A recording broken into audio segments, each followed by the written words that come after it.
All right, it's Liam. I want to thank everyone at the Oasis Podcast, as you were.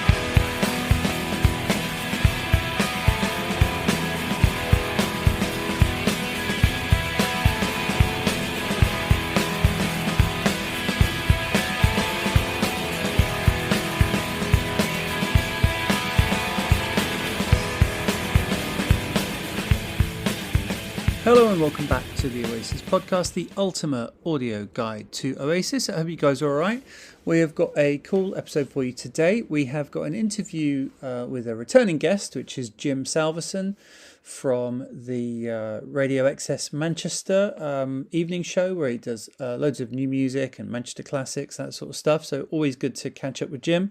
And we are going to be talking about the Masterplan album, because it's coming up to its 25th anniversary. Oasis have announced what they're doing to celebrate it. And so me and Jim dig into that, and also, a couple of points around that. And then after the interview with Jim, I'm going to be going through into a bit of depth on what I would have done in terms of a bonus disc, a disc 2, alternate versions of every track on the Masterplan. So I'll be talking through that, dropping in some clips, and it will be very interesting.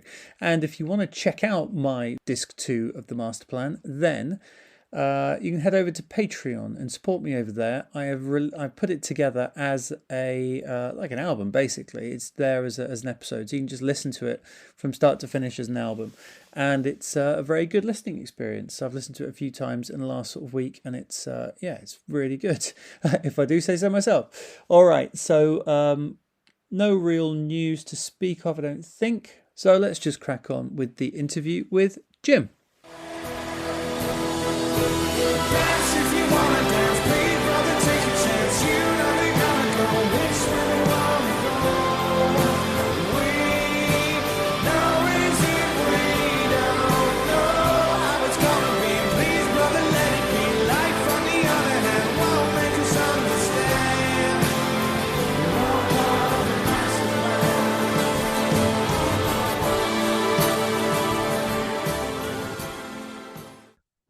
All right, let's crack on then, shall we? Yeah, cool. All right, welcome back to the Oasis Podcast. Jim Salveson, how you doing, man? I'm good. How about yourself? Yeah, all good, all very good. So yeah, welcome back. Obviously, we had you on before when we kind of had that revelation that we actually went to uni together and we're on the radio at the same time, but didn't know each other, which has been a little bit was very exciting. But yeah, how you been? Yeah, really good. Busy. Chaotic. I was at Noel Gallagher at the at Wythenshawe Park a couple of weeks ago, him playing his big homecoming gig, and I've just about recovered from my hangover from that event. So yeah, all good. Excellent. I noticed actually that's I haven't watched it, but that's like on a pay-per-view thing that you can log in and watch it now. I know I saw a few people kind of did a let's all log in and watch it at the same time together. So I do need to I will check that out at some point. But I don't remember a great deal of the gig, and I've actually seen a few clips on kind of online of him promoting that 4K HD stream thing that he's charging 12 quid for. And each of the clips I've seen, I've gone, I don't remember that bit. I have no idea that happened. Well, if you don't remember it, must have been a good gig. That's what I always sort of think. And the show's going great as always.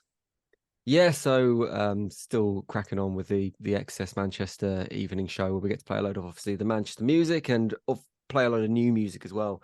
And one thing I've noticed over the last 3 months, which is really good on the new music scene, is there seems to be a big, and I've said this so many times over the last 20 years, there seems to be a resurgence in kind of indie rock at the moment, particularly in Manchester. There's so many brilliant bands coming through at the moment, so it's a joy just to be able to play all that stuff from particularly kind of like the satellite town have developed these really burgeoning music scenes. There's so much good new music around at the moment. That's been a privilege of doing on the evening show recently. Awesome. No, well, that is great. So make sure check out XS Manchester. Say there's a few people still like flying a flag. It's not like the good old days when when it would be wall-to-wall indie music after like 6 p.m. to 2 a.m. on Radio 1. So yeah, so you have to find the good people where we can, and you're definitely one of them. But yeah, and so you've got we've got a big anniversary coming up, which is we always enjoy anniversaries related to Oasis stuff. And the Masterplan's coming up as its 25th anniversary. It came out in November '98. So yeah, you guys are going to do some bits on it on Excess Manchester to celebrate that. Yeah, we're going to mark the release by doing a few things. I mean, you're never too far away from an Oasis anniversary of some kind, aren't you? They come around pretty frequently, but I think Masterplan, I know it's not a proper album, but it's still one of my favorite Oasis albums on the radio station. We're going to do two things. One, we're going to delve into that album because there's some brilliant songs on there that don't really get played on the radio. So we're going to play tracks throughout the week leading up to the release and get listeners on to kind of pick their favorites and tell us why they love those particular B-sides. So people can get involved on our Twitter or X or whatever it's called now at Access Manchester and kind of get involved and give their thoughts on their favorite tunes there. And then we're going to have a vote for the catalogue of Oasis B-sides, not just the 14 that appear on Masterplan, but the kind of whole back catalogue of every B-side they've written. And we're going to have a vote to find the top 5 Oasis B-sides of all time and decide the great B-sides and probably discuss why it's talked tonight as well. Oh, wow. Okay. You're planting your flag right there, are you? Yeah. But I want to talk tonight until the morning light about how you saved my life. And you and me see how we are. You and me see how we are.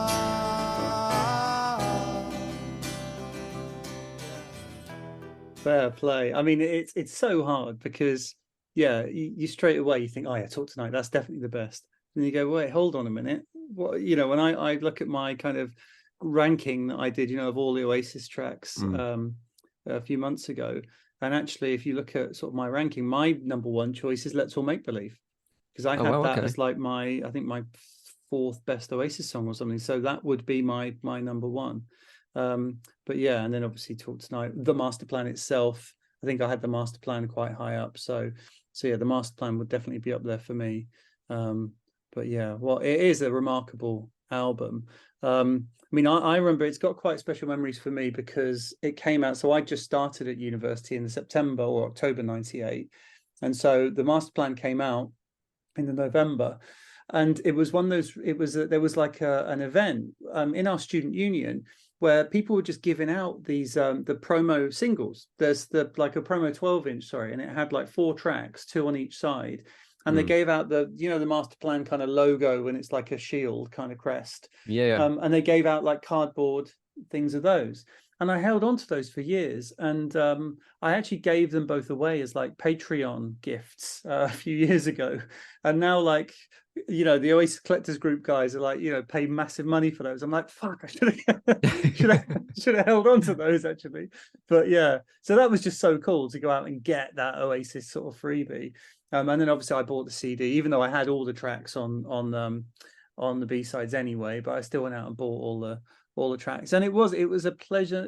It's a strange listening experience because obviously you've got stuff like Fade Away from like late '94 all the way through to Going Nowhere, and the two bands are like completely different bands by that point, and you've got Noel's acoustic stuff. So it's an eclectic album, that's for sure. But do you remember it coming out, and what's your overall thoughts on the album? Yeah, I think what I remember about it coming out was, I mean, I remember I had all the not the CD singles, I had all the cassette singles, actually. I remember kind of when I was learning to drive, having them in my car and having to change them when you kind of ran out every 20 minutes and kind of flip them over. But I don't think I'd quite clocked the strength of Oasis's B-sides until this album came out, because it was kind of just accepted that's what they were doing. And it's only retrospectively you look back and go, actually, the depth that the band had, the quality of songs that they could just almost chuck them away as a B-side. I don't think I really clocked that until this album came out and you saw, hang on, this is 14 songs that most modern day bands would give their right arm to write and release, with the exception of the cover on it, obviously. And here's a band that have just been able to piss them away as B-sides throughout the years. So I think that was the big kind of moment that I realised how in their pomp Oasis had been until that point. Yeah, No, it is amazing, really. And obviously McGee said in various interviews that, you know, he thought it was going to go on forever. You know, that's why they did put stuff like the master plan itself on a B-side, because he just assumed that Noel was always going to be knocking out these just remarkable songs, you know, 3 every, you know, couple of months. But also, as you say, it wouldn't necessarily have made sense to hang on to those B-sides, because like when they got to Be Here Now, they were a remarkably different album to band to Definitely Maybe. Like Be Here Now was this coke fueled, over the top symphomatic, is that even a word? Album, just incredible. Whereas Definitely Maybe was kind of almost, it was quite basic garage rock. So there was this progression that meant actually those original B-sides probably wouldn't have really worked with future releases. So it kind of makes sense that they did it. Yeah, no, absolutely. And yeah, and so it's one of those that it's always on. It's been on rotation for me. It's always one I've been happy to stick on a CD. You know, back when, you know, pre-CD, and you know, and it's gone on to be, you know, especially around the world as well, where, you know, especially in America and places like that, where buying singles wasn't necessarily a big thing. I mean, I think it's probably Americans do view this as more an album, probably more than people from the UK do, where we generally, Oasis superfans, did buy all the singles. So it was much more of a standard thing that, you know, if you were into Oasis, you bought all the singles. That was just what you did. And you had to get those tracks. So yeah, I think it is viewed more as an album. I mean, I don't tend to view it as an album. I don't tend to sort of include it in my album rankings and things like that, because it is just a compilation. And like I said, it's, you know, how can you compare an album that's got Talk Tonight and Half the World Away, but then also Head Shrinker and Fade Away? You know, it's such an eclectic mix.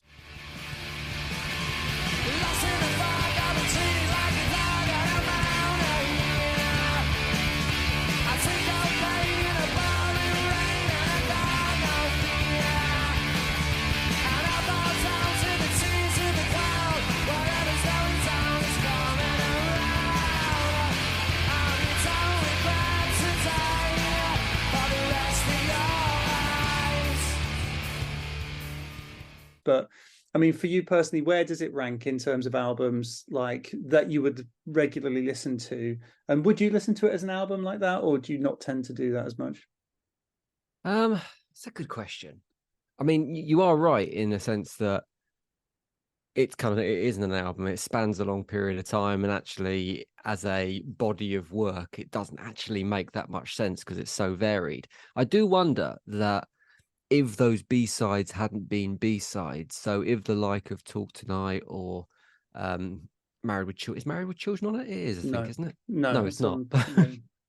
So the likes of Talk Tonight or Half the World Away, if they had been full-blown single releases, whether there would have been a temptation from Noel to just kind of go over them and elevate them, and actually they're beautiful in their simplicity, and almost the fact they have been disregarded as a B-side almost makes them better because they are so simple and stripped back. But I guess it kind of feeds into the world of Spotify listening a little bit, and we're so used to listening to a stream of music that doesn't necessarily make sense consecutively. It can kind of go in peaks and troughs and go in different directions. You don't maybe notice it as much, and it's only when you stand it up against maybe Oasis or previous albums, or the rare case of albums recently that really do make sense as kind of a listening journey. Like I'd say the Snuts' most recent album, that's kind of a great example of something that flows and moves like you're watching a live gig. It's got that kind of pace to it, but that's a real rarity now. So maybe you don't notice it doesn't have that gel as an album. But yeah, I think it's just it's a fun listen, isn't it? And part of that is because it takes you in different directions. Yeah, it's an interesting journey. You jump around. I mean, what I tend to do when I listen to Oasis these days, I will, if it's an anniversary, I will like, okay, you know, the 20th anniversary of Heathen Chemistry coming up. Okay, let's listen to Heathen Chemistry for you know, 4, 5 or 6 times in a week or something. So just to sort of reacquaint myself with them, especially if we're doing something on the podcast. But then most of the time, if I'm putting an Oasis on, I will put my Oasis A to Z playlist on shuffle, you know, and I'll just, so because I really love that, the fact that you'll jump from, Head Shrinker to, sitting here in silence on my own, you're like, wow, that was such a jump. And, it does really give you that interesting kind of range of the band. But yeah, it is a fun listening experience. It was great that obviously the rest of the world got to kind of experience these tracks and people could realize, like, what, they've got all these other songs as well. But the other thing is, people don't necessarily don't get that it's that it's a B-side album or it's a compilation. I was speaking to someone just this week around this re-release and kind of saying, oh, it was someone in the Excess Manchester office, actually. They should probably get their pass revoked instantly. But we were kind of talking about celebrating the re-release of the album, and they didn't know it was a B-side album. They never clocked that fact. So some people don't necessarily understand the context of it as an album in that Oasis canon. I suppose if you didn't live it, them coming out at that time, then it wouldn't kind of mean, you wouldn't view it in that way. I always think, I remember hearing on a Beatles podcast, and they were talking about the fact that the people that experienced the Beatles as the songs were being released, like, they often released a Christmas single.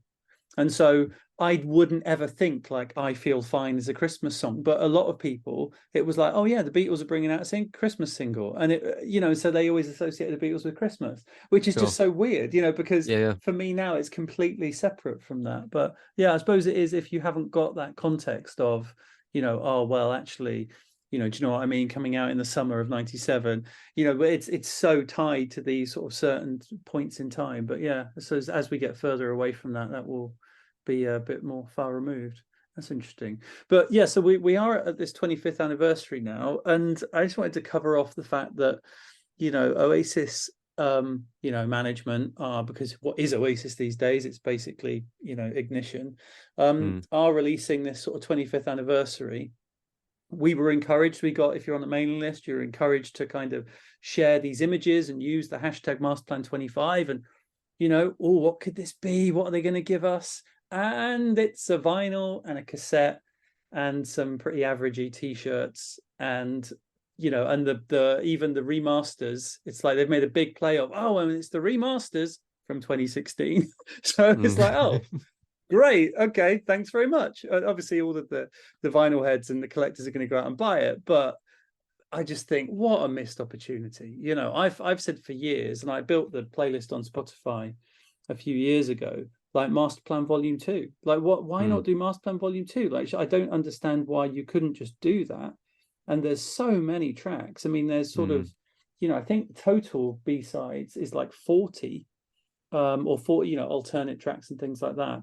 But, my Masterplan Volume 2 is Round Our Way, I Got the Fever, Do You Want to Be a Spaceman, Come On Feel the Noise, Let's All Make Believe, Cloudburst, Step Out, The Fame, It's Better People, Take Me Away, You've Got the Heart of a Star, Idler's Dream, and Street Fighting Man. Like, why not do Masterplan Volume 2, get Brian Cannon to do the cover, so you've got that link, maybe even do like a cardboard box, so you can do it on CD, and you can have both your master plans on CD next to each other, you know what I mean? There's money on the table, boys. Do you know what? I know exactly why they've not done that, because it would require Noel to do one of two things. And as much as Noel likes a bit of cold hard cash, I think to do a Masterplan Volume 2, he'd either have to pay some attention and go back to that Oasis back catalogue and give it a little bit of love, which I think he's really reluctant to do at the moment, or he'd have to do the second thing, which he doesn't like doing, and it's relinquish some elements of control and let someone else come up with that playlist, and he'd kind of rubber stamp it. And I think that's probably why it's not happened. All right, here's James from the future here, just to say we're kind of blaming Noel here for not wanting to do this Masterplan Part 2, but apparently it was Liam. It was Liam. There's a few people have said this, including Richard Bowes, that apparently the plan was to do a Masterplan Volume 2, but then Liam kind of either just didn't follow up on it, or he put the kibosh on it in some way. And so that's why Noel then stepped in and did his best of a couple of years ago. So yeah, there we go. Anyway, back to Jim. But I kind of agree as well at the same time that it feels like a little bit of a missed opportunity. And it is, like I said, you're never far away from an Oasis anniversary. They seem to come around pretty regularly at the moment. And actually, I thought they did a decent job with the the Definitely Maybe and the What's the Story re-releases. I thought, like, if nothing else, the picture discs were really nice collector's items, and to not even kind of go to that extent with the Masterplan re-release, not to do the picture discs and not to kind of go a little bit deeper. And I believe that none of the band will be doing any kind of PR or interviews or anything around this re-release either. So there's not even going to be any kind of additional promo content that's released. You might see a little bit of archive footage and that's it. So it does feel like it's kind of been pissed away a little bit. And I do wonder whether that is partly to do with the regard that this album's held in from the band and from the management, as opposed to from the fans. Because I do think it has got a kind of a place in Oasis fans' hearts, but maybe it's not held in the same regard by the inner circle. Yeah, I know what you mean. And I know, like, saying, what you're saying there about, like, with the re-releases, we had that, like, Return to Rockfield documentary that Noel did and things like that. So yeah, you would have these, like, little extra bits. It is interesting. I'd love to sort of know a bit more behind the scenes about how these things sort of come about, because I see Liam on Twitter, sort of, when someone said to him about the Masterplan re-release, and he just said something like, something like, I had to approve some T-shirts or something. So, so obviously there is still that, they still must have to go to Liam and say, can you approve these things and stuff? I don't know, and we know, for instance, something that came up recently, actually, someone on Oasis Reddit had done a side-by-side comparison of the Supersonic movie and archival footage of how they actually removed Alan White and Griggs completely, like, digitally, in some cases digitally removed them. Wow. And you think, and so I know that there are all these legalities about what you can and can't do. Obviously, there's been the sort of, can Liam include Oasis songs on the films he's done and things like that. So, you do have those sort of issues. And I'd love to, understand a little bit more about them. Obviously, no one from Ignition's ever going to come on and give us the lowdown. But yeah, I do understand it must be very tricky. And then I suppose for you guys, like, are you then trying to reach out, even with the relationships that you've got, people like Clint Boone, I know, has had Nolan before, isn't he, to then reach out to the band and say, well, okay, send someone in, we'll happily kind of, do an interview. But yeah, it's just been very quiet. Yeah, I mean, we always try and talk to Liam or Noel around this stuff, and very rarely it comes on.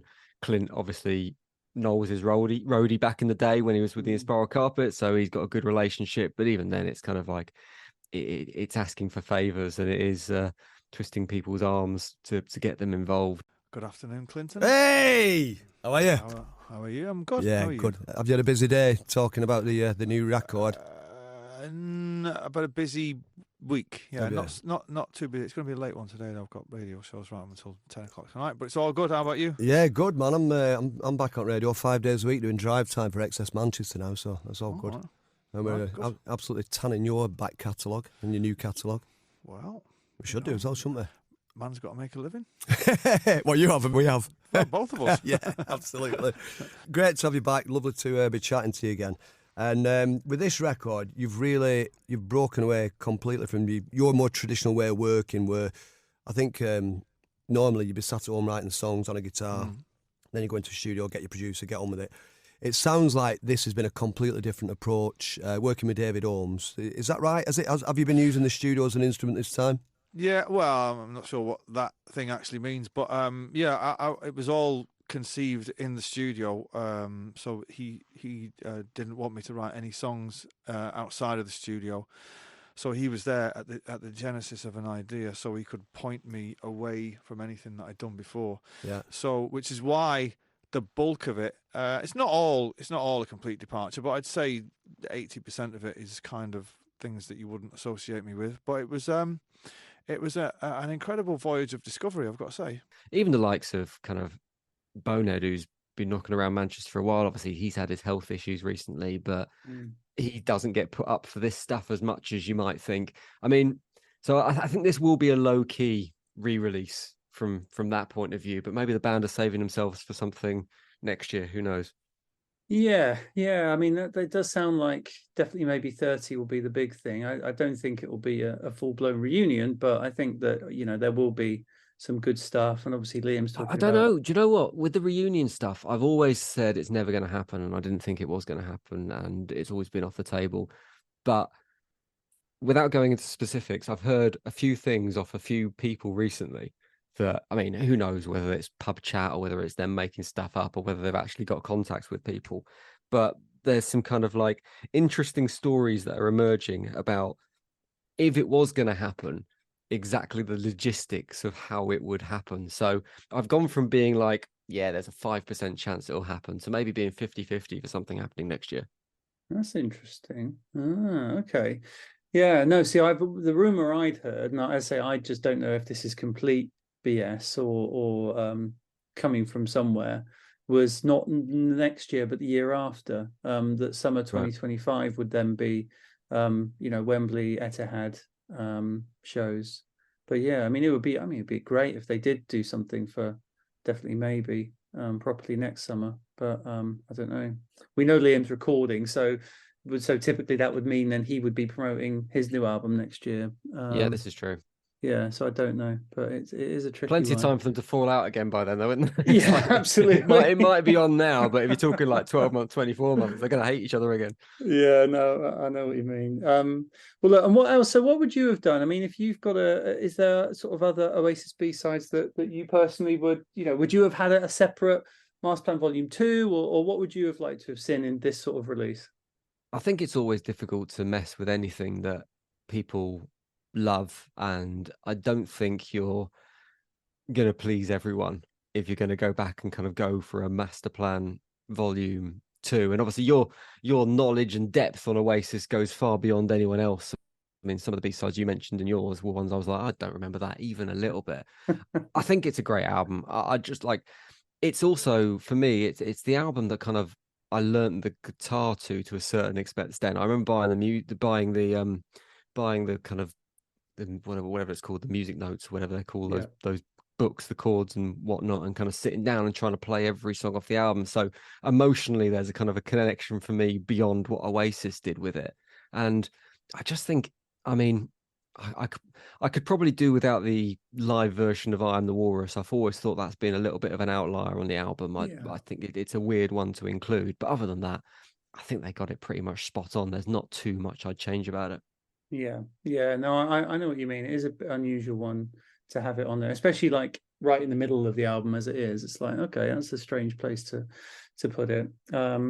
But yeah, no, I know what you mean. It is good. I mean, the other thing that I thought would be good would be like the one thing that the Oasis haven't given us. Obviously, we had the Oasis Nebworth album and film, but we know that there's professionally recorded live stuff. The Cardiff show in '96 was professionally recorded. There's loads of professionally recorded stuff that we've just never had. So, why not have a second disc of live versions of a lot of these songs, or demos of a lot of these songs, that sort of thing. That would have been great. It would have been a little bit more, but obviously, like you say, that's going to mean Noel having to engage in it when he's probably got more interesting things to do with his time. So, yeah, understandable.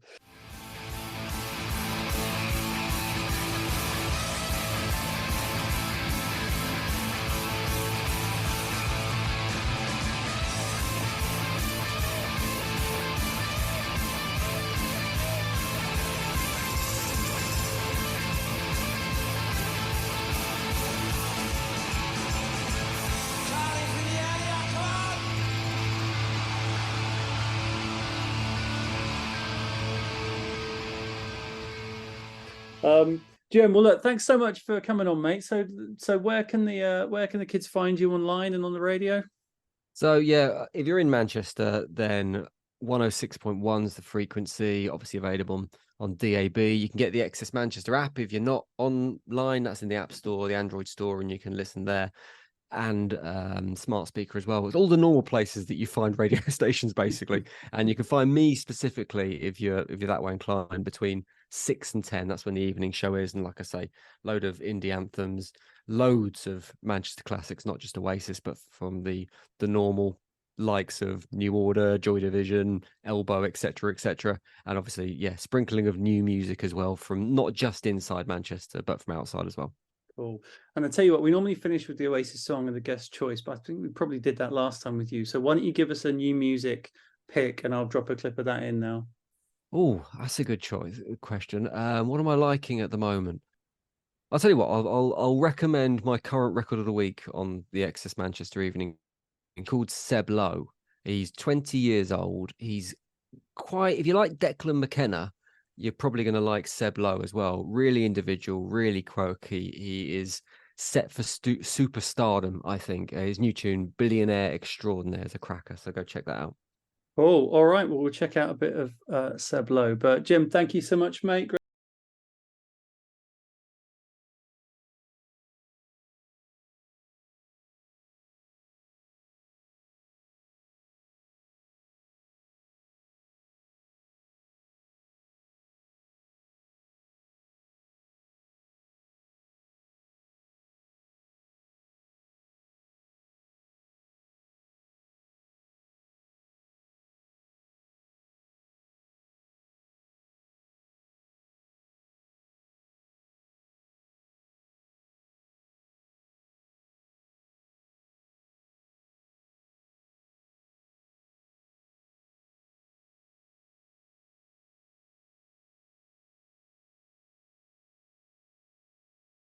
Link that below. And I also would have done a bonus disc. So the bonus disc is an alternate version of each of the individual tracks that are on the Masterplan. Now,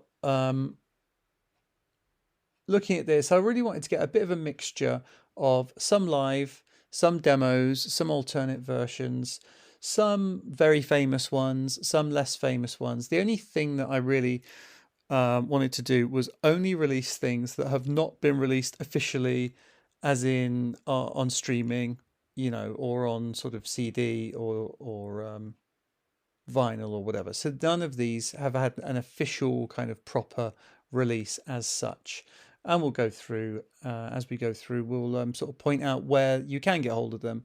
And and the fact that they just do sound excellent when you compile them on an album, which I have done, as I mentioned, over on Patreon. So do go and check that out, patreon.com/OasisPod. But let's just go through it, shall we? So track 1 is Acquiesce. And for Acquiesce, I've gone with the Main Road 1996 version.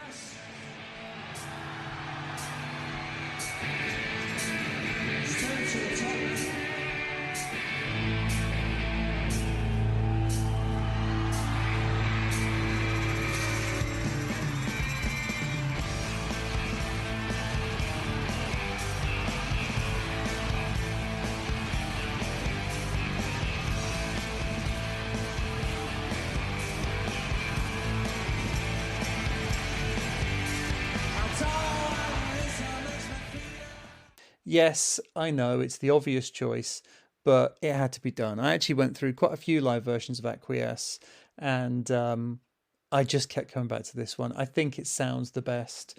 I wanted to do it. Some of the live versions of Acquiesce, Noel wobbles a bit on the chorus. He doesn't here. He just sings it really well. So this has been released. Obviously, it was on the There and Then VHS and DVD, but it's never been officially released as audio. So I think that is a great way to start the album. Number 2 is Underneath the Sky. Now, they never officially played it live as a band, and there's no demo or alternate version, so we're struggling a little bit. But what we do have is that Noel played it live on French radio in 1997. So what I've dropped in here is this live radio version. And it's quite nice, actually. It's quite good fun. So it's very different from the finished article, which is a really interesting Oasis track and very strangely produced. But it's a one I really like, and this is a very cool, rare version. Well, you say rare these days. If it's on YouTube, it's not really rare, is it? But it's on YouTube, so here it is. On tient un moment acoustique inédit avec Noël Gallagher sur Énergie, car si ce soir vous ne pouvez pas aller voir Oasis, Énergie vous l'offre. Version acoustique, voici maintenant Underneath the Sky.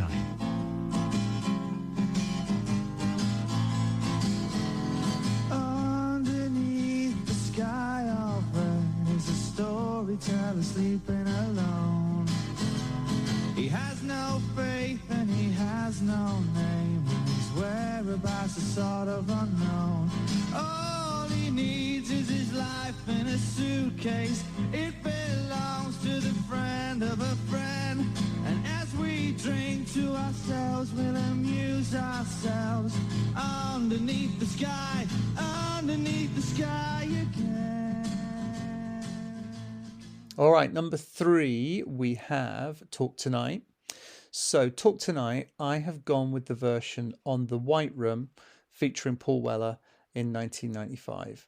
So I love the White Room performances. I think that could be an album in itself, you know, just collate the White Room tracks, because it's brilliant. There was just something about that show, the passion of it and the sound and the stark whiteness of it. It's some of my favorite Oasis performances. It really is peak Oasis for me. Was at the time and still is now. So I would love a White Room kind of live album in itself, a White Room collection. Like you have Peel Sessions collections, don't you? So why not a White Room collection? But yeah, great version. Love this. I mean, Weller, his organ playing is amazing. His backing vocals are just ridiculous. And when you hear him kicking in with all his like real soulful backing vocals, you think, wow, what a singer he is, you know. And as much as I love Noel and Liam, I mean, what Weller brings is really, really special. So amazing at the time, you know, him performing with Weller. Also, we had like, you know, Damon performing with Ray Davies. It was that lovely time where the generation lines were being crossed, and it was really special to see Weller and Noel together. So, Talk Tonight, White Room with Paul Weller.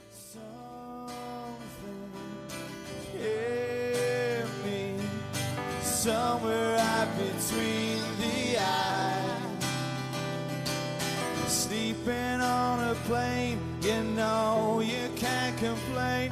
You took your last chance once again. I landed, stranded, hardly even knew your name, but I wanna talk. All right, number 4 is a track that has resurged recently because Noel's been playing it live. It's Going Nowhere. Now, I am going here for the demo, which came out as a free download prior to the Be Here Now re-release in 2016. So this was never, while it has been officially released, obviously because it was available as a free download, it's not officially been released. So it's not on Spotify. It wasn't on any of the Be Here Now kind of session albums or anything. So I don't quite know why. Maybe they just wanted to keep that free download special. I don't know. But yeah, it's a really great demo, and it just shows. I mean, we don't know exactly when it was recorded. It's probably 93.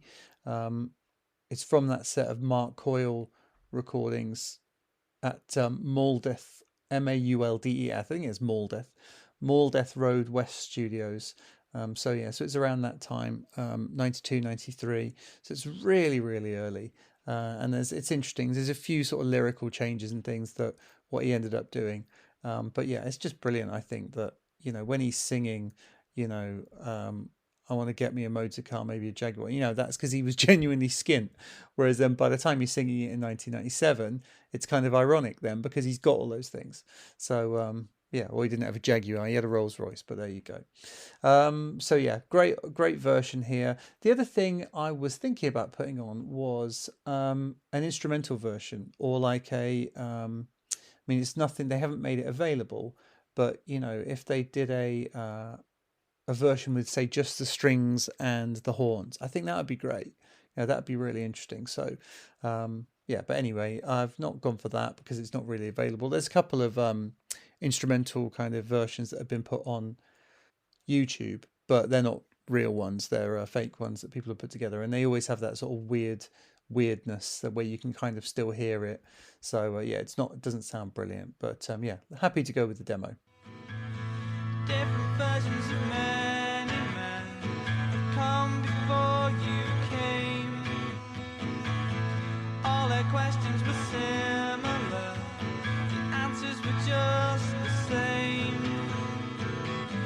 I could do with a motor car, maybe a Jaguar, maybe a plane or a day of fame.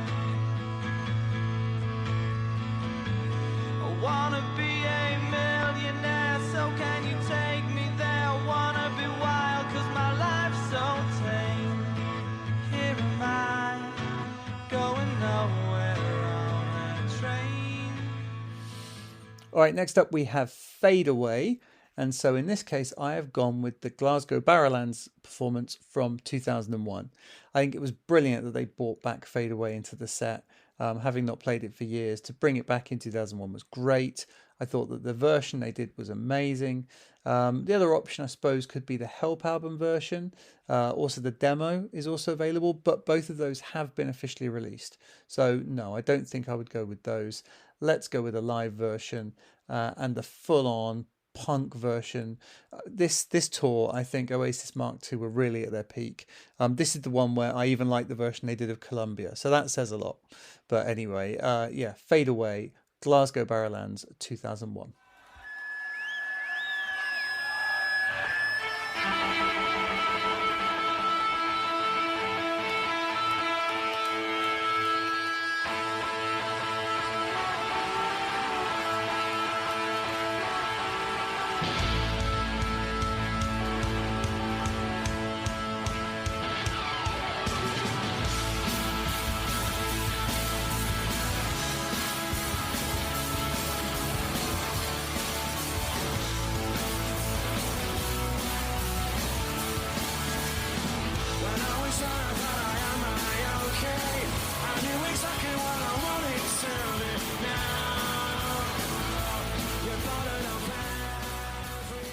Okay, 6, we have the Swamp Song. So Swamp Song's a tricky one because, I mean, it was a strange inclusion on the album, to be honest. Why would you bother, really? It's probably the weakest track on the album, I'd say, because it's kind of pointless. But, I mean, it is really cool, and it was great as a song for them to come on to. So I sort of wanted to pick, obviously, a live version of it that was interesting. So I have gone with From Cardiff, March 1996. Which you will know if you're a long-time listener, was my first ever Oasis gig. So I really wanted to include something from Cardiff. And when I looked at all the other tracks, there was sort of other versions that I sort of prefer. So I just thought, hey, well, why not let's put in this, the Swamp Song from Cardiff. It's really great. It's really fast. You can tell the guys are really up for it at this point. This was a great time. You know, Oasis were on fire around early 1996 before they then went to like the more stadium show setup. You know, so Noel's still doing his acoustic set, and it was just a really, really special night, special gig. And so, yeah, the Swamp Song is great. And you get the little bit where Liam says, you know, Cardiff in the area at the end. So that's really cool. So very happy to have this one.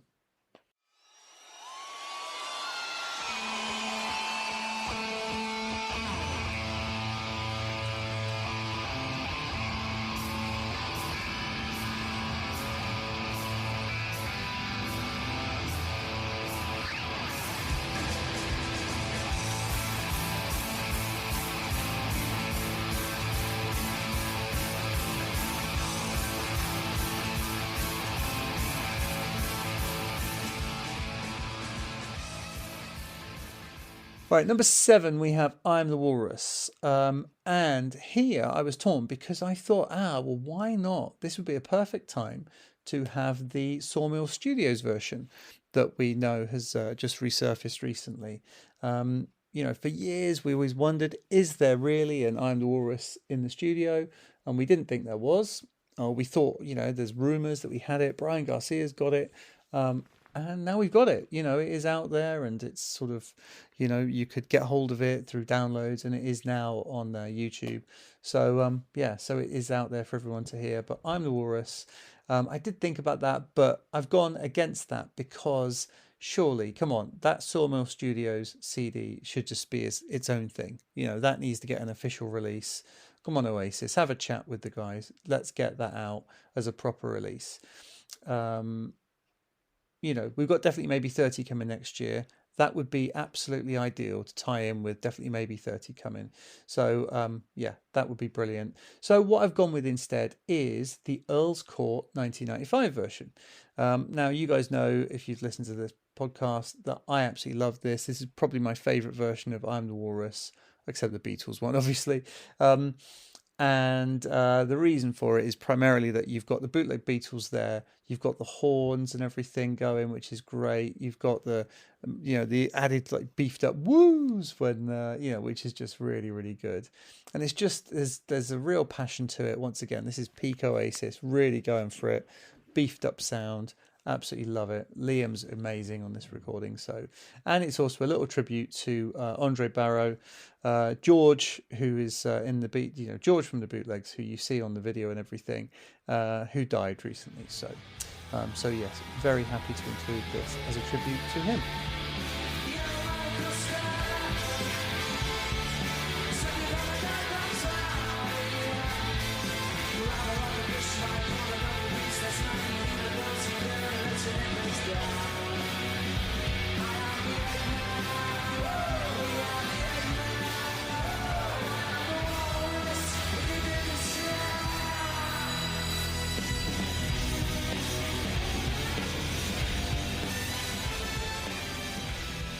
All right, next up we have number 8, Listen Up.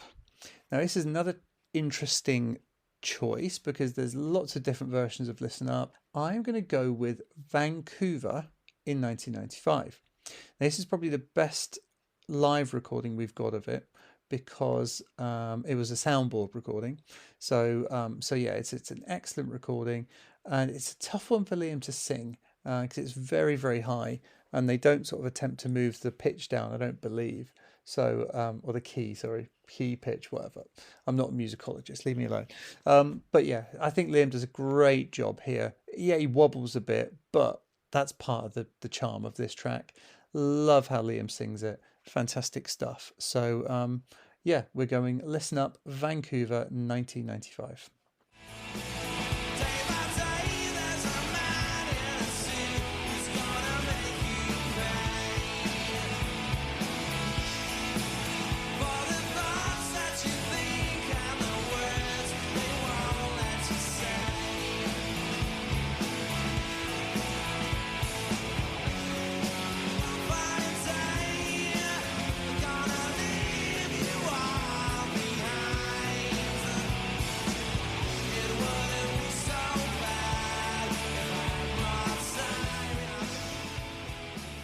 All right, rocking chair. So this is a tricky one because, we haven't really got many other options with it. There is a demo version, but that has been released officially, so we can't go with that. So what we're going with is they only played it, I think, 3 or 4 times. So, and the only recorded version we're aware of is from Bournemouth in 1995. And I've got to give thanks here to James Hargreaves of the James Hargreaves Guitar YouTube channel.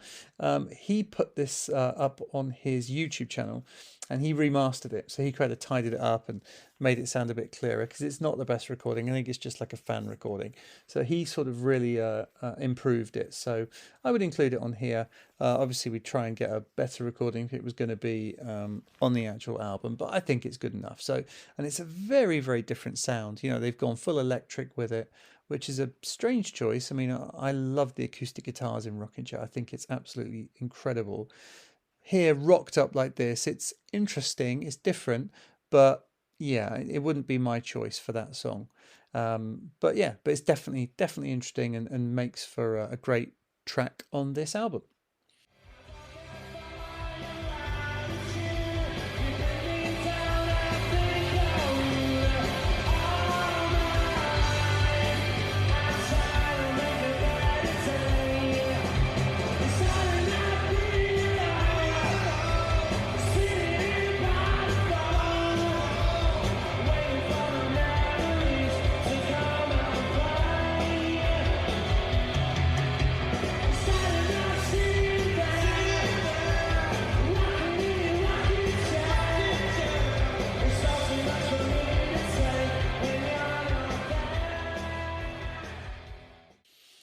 All right, number 10, we have Half the World Away. Now, we've got loads of options here. Obviously, Noel's played it a number of times, but I have gone with Union Chapel 2006. So the reason for this is I really love that sort of series of gigs that Noel Gem and Terry Kirkbride did in 2006. It was a great little kind of mini tour that they did. They did a few different sort of covers like Strawberry Fields Forever and things like that, which was really cool. This is a lovely version of Half the World Away. What the guys bring to it is really interesting. It's stripped down, but it's got sort of extra sort of flourishes and things, and Noel sings it beautifully as he always does. So yeah, I really wanted to, as I said, get a nod for that 2006 tour, and and this is a good place to highlight that. Half the World Away, Union Chapel.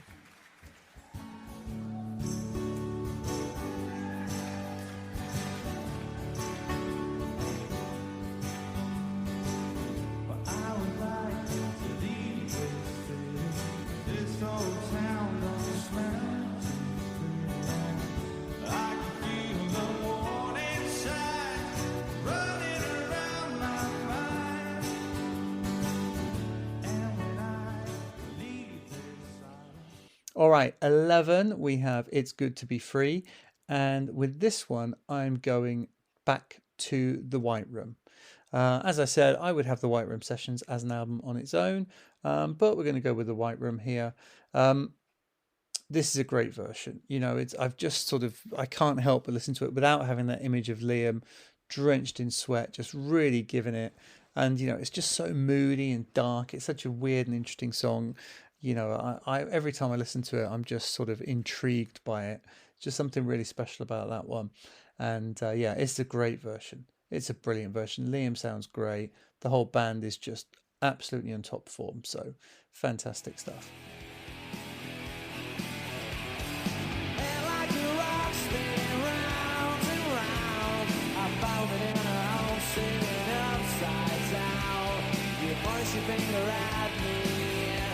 But I don't believe. Paint me a wish on a boundless sky, using out the answers that don't know why. In my mind, there is no time. All right, number 12, we have Stay Young.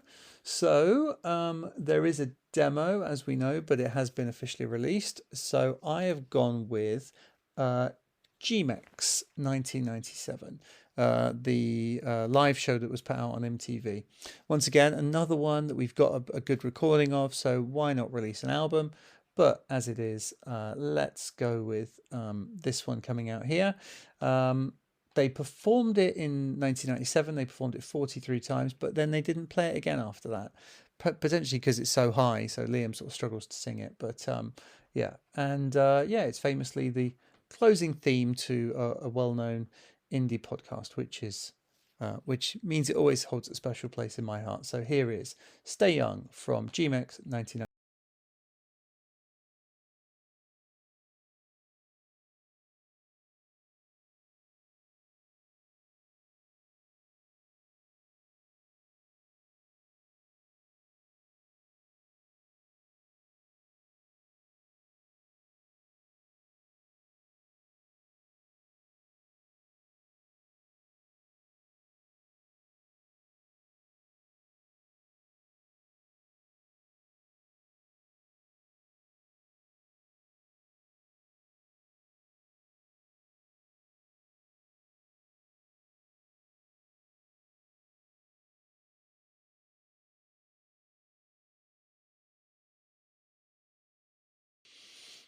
All right, two left. We have Head Shrinker.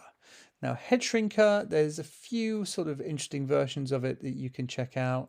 I was going to go with one of the more obscure versions, but listening back to quite a few, I just kept going back to Live by the Sea, Southend, 1995. That's one of my favorite ever Oasis gigs. I had the VHS tape. That's probably really what made me an Oasis superfan, to be honest. Just watching that over and over again, I just love it so much. I can still kind of picture everyone on the front row, that geezer with long curtains. But yeah, I absolutely love it. It's so rocking. It's so full on. It's got that real like faces, like 70s, glam, but it's also very punky. just a brilliant track.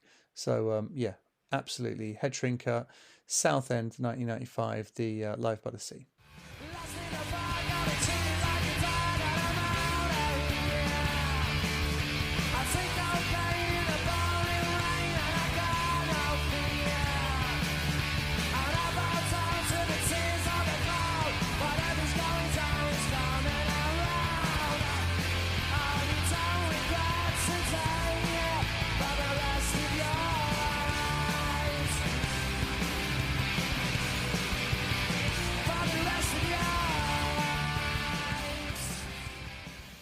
All right, 14, the final track is the Masterplan. And so, yeah, loads of options again. I've always loved the Nebworth version of the Masterplan, but obviously Nebworth has officially been released now, so that means that's off the table. Main Road and Earl's Court, he played it, but, you know, we've got choices from Main Road and Earl's Court at other points on this CD. So I'm going with Argentina, Buenos Aires 2009. And the reason for that is it's the last track on the album, and it also corresponds with, you know, this being one of their last ever gigs, and maybe their last great gig. I think that, you know, when you watch sort of a lot of that gig, it's really special. Yeah, a lot of the other gigs are quite moody and, you know, it's just disappointing, whereas this is just fantastic. Also, I know a lot of people maybe aren't as happy with Mark Feltham's harmonica playing in the earlier versions, whereas here sort of Gem takes over, and, you know, a lot of those melodies that would be covered by Mark Feltham's harmonica is sort of Gem's guitar playing. So yeah, and I think that's great. You know, it is. I do love Mark Feltham's harmonica. It does get a bit overpowering. So yeah, Gem's guitar is a good option here, and the crowd is just incredible. What an amazing night! Obviously, like, people often talk about the Don't Look Back in Anger version, but that's really special.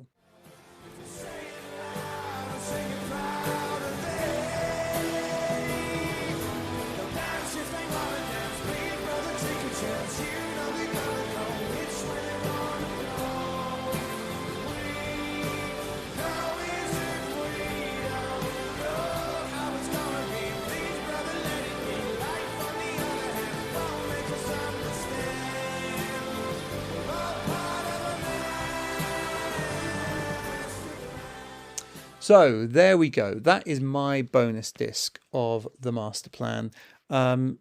Oasis, come on, guys, you could have done that.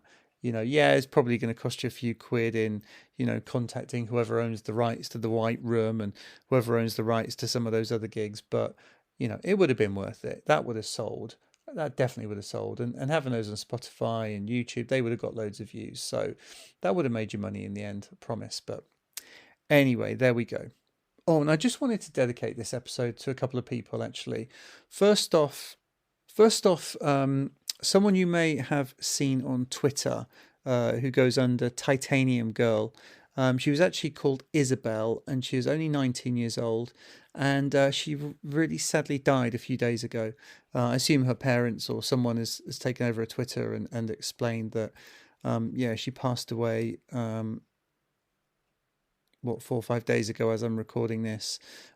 She was really amazing on Twitter. She was, I know from pictures of her, she was in a wheelchair. I'm not sure what she had wrong with her. I know she was disabled, and she did a lot for sort of disabled gig access. She would constantly be rating albums, doing blog posts, both about, you know, supporting new music. I think the Bits and Pieces, you know, she was really a big supporter of the Bits and Pieces CDs. I think she interviewed every band that was featured on that album, which is amazing. And, you know, and she'd always tag all the bands, and you know, you might not think that actually you can offer much, but even, you know, she's been, you know, we had sort of bits of interactions on direct message and things over the years, and, you know, she was like from really young when she started doing this. And yet it shows, if you go out there, if you want to do a blog or support new music, if you tag the bands, you know, the majority of them will be really touched that you're doing it, you know. And so yeah, and you can get a bit of a following, you know. So yeah, it's everyone out there that goes out and supports new music. It is really appreciated. So, you know, if you follow the example of Isabel. If she's going to she can give that inspiration as part of her legacy for people to go out and support new music. So make sure you do that. And also, I just want to give a shout out to Susan, who's a patron from America. I know she's got some health concerns at the moment. So Susan, all our thoughts are with you at the moment. And I know you had put an amazing kind of video up of sort of music therapy of the guys there singing Wonderwall, which was beautiful. And and Bonehead, I think. Thank you very much for listening, everybody.